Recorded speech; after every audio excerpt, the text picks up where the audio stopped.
Hello and welcome to today's video. Now today's video is going to be a bit quick and dirty because I've been sick pretty much the entire last week, and so I wasn't able to come up with anything else. However, believe it or not, over the years I actually got a huge number of comments under my videos of people who wanted me to do some sort of editing tutorial in Lightroom, and so that's what I'm doing today.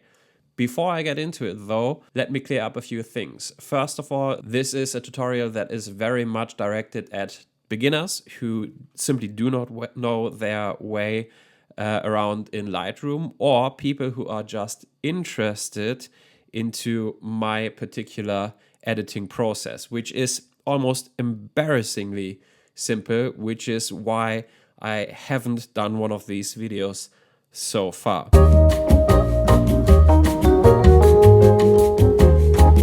That said, if you are an intermediate or a professional, you will probably not learn anything new here. So just be warned, feel free to watch anyway if you're just interested again in how I'm approaching my editing. But just wanted to put that out there straight away. Also, pretty much in the same vein, I'm not taking credit for, coming up with or inventing any of the techniques that I'm about to show you.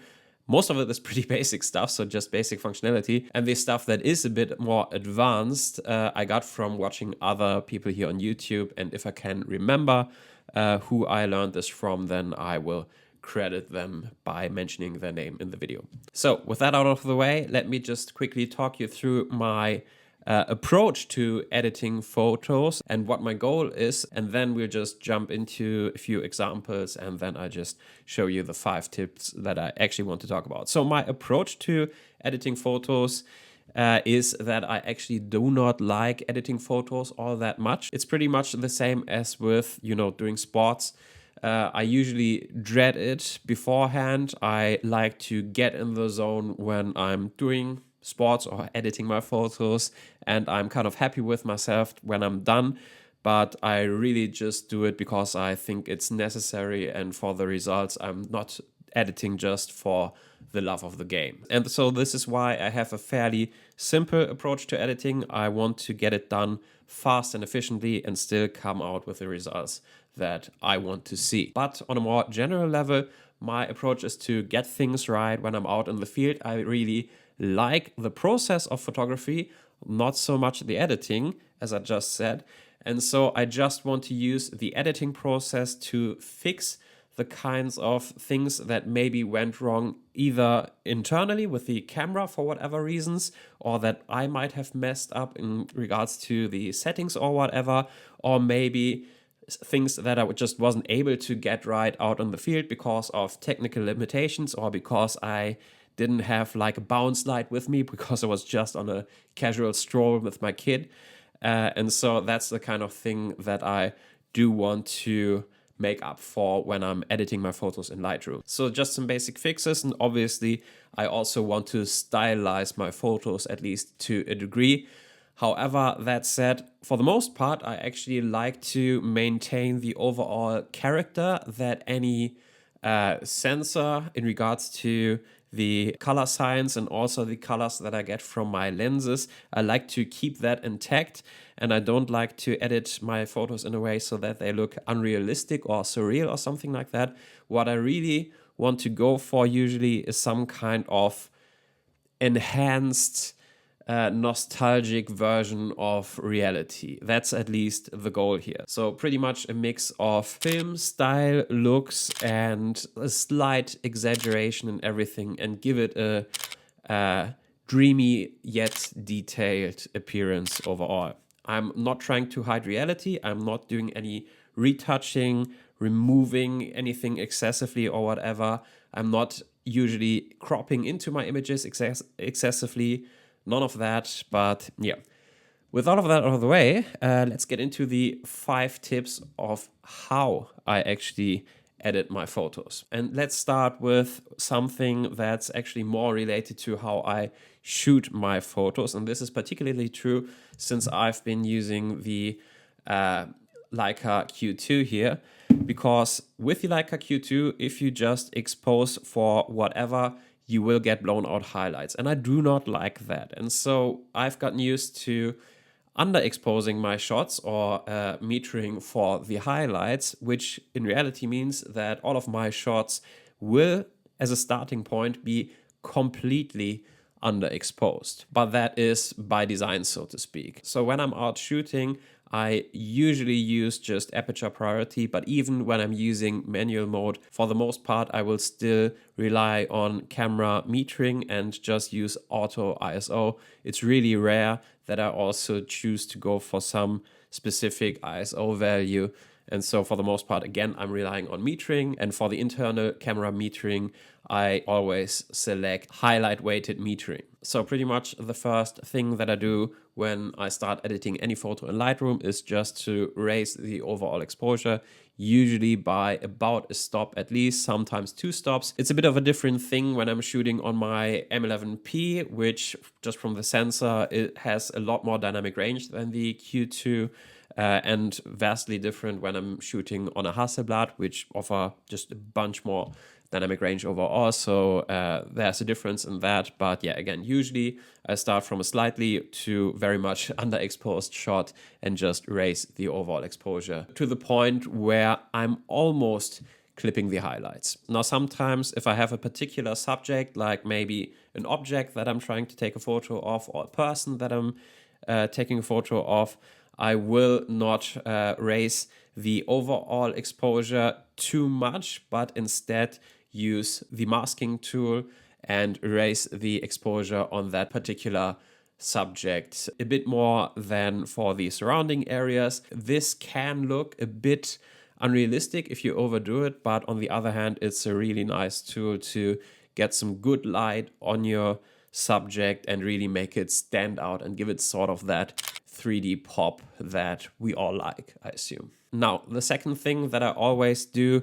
and this is something that is super basic, but that I actually learned from one of Evan Ranft's editing tutorials, is to always check my levels in terms of is my horizon level and so on. And you can just use auto leveling in Lightroom, and for the most part that will work just fine. Obviously it's better to just get it right in camera, but especially with the Leica Q2 and with the Leica M11P, I often mess up getting my horizon level. So yeah, that's something that I have to do quite frequently. Now, the next step is something that I learned from James Popsis from one of his editing tutorials a good while ago, and that is to use the mask sharpening. So what I do is that I turn down the clarity to about -20, there or thereabout, and then I scroll down to the detail slider on the right hand side, and I will press and hold Option and adjust the mask to the point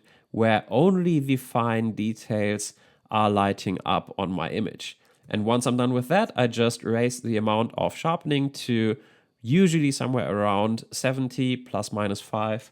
And what that does is that it doesn't sharpen the entire image, but just the parts that you outlined with the masking tool. And so that overall leads to your images looking kind of soft because you lowered the overall clarity. So that gives it that dreamy, softish type of glow.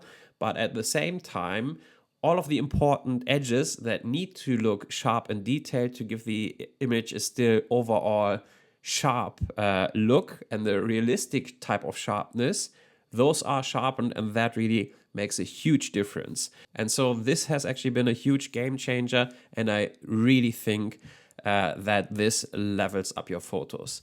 Also, not to forget, I do like to use a black ProMist filter, a 1/8 stop filter on my Leica Q2. These are quite expensive and I don't have one in all filter sizes, so this is pretty much for the Leica Q2 exclusively. But if money wasn't an object, I would have one of those on every single one of my lenses because I just love the overall look of that. It's a bit more dreamy, just slightly more dreamy, but still absolutely sharp and detailed results. And yeah, that enhances that effect even further to a degree where it is almost a bit unrealistic, but especially if you have like warm lights in your image, that just gives it a more three-dimensional and atmospheric appearance. Now, next up is the white balance. Again, super basic, but I think this is overlooked by a huge number of people. Now, the Leica Q2 has gotten better at getting the white balance right over the years with firmware updates. But when I first got the Leica Q2, one of my biggest issues was actually that, especially in artificially lit situations, like you're indoors, you're in a restaurant, there's warm light all around, it will completely mess up the white balance and you will end up with an image that looks just way too cool. And therefore, everything will just look strange and weird. And the same is kind of also true with sunsets and so on. And I like to have a bit of warmth in my photography, especially with the sort of dreamy yet still sharp look that I'm going for. I think that really works to give it that nostalgic feeling that I'm really after. But be aware that it's super easy to overdo it on that front. And so try to really remember what the scene felt like when you took the photo, and then perhaps go like 10% above that. But that's your limit. Don't go beyond that, because otherwise it will just look too unrealistic. And those are pretty much the basics. So things that I do with every single one of my photos. Lastly, I'm focusing on the HSL sliders. Now, as I said earlier, I usually try to only do some slight adjustments and keep the character of the sensor and lens combo that I'm using for any photo sort of intact. But sometimes, for example, with the M11P and my 35mm Voigtlander lens, I think sometimes the green tones in particular can look a bit too muted for whatever reason. Last year, the family and I were going for a little walk through a local forest area in the summer, and everything was just bright green, super lush. And for whatever reason, the greens looked just completely muted when I opened up the raw files. And so what I did was just to up the hue of the greens by like 13 points and lower the oranges and the yellows by 10 to 13 points. And that's it. That already makes a huge difference. And on top of that, I lowered the luminance of the greens again by about 13 points, and the luminance of the oranges as well by about 10 points. And that's about it. You really don't have to go crazy in that area, in my opinion. Use your starting point. That's why I personally like to shoot with cameras with good color science and with a bit of character as a starting point. Now, other people like to go for the complete opposite.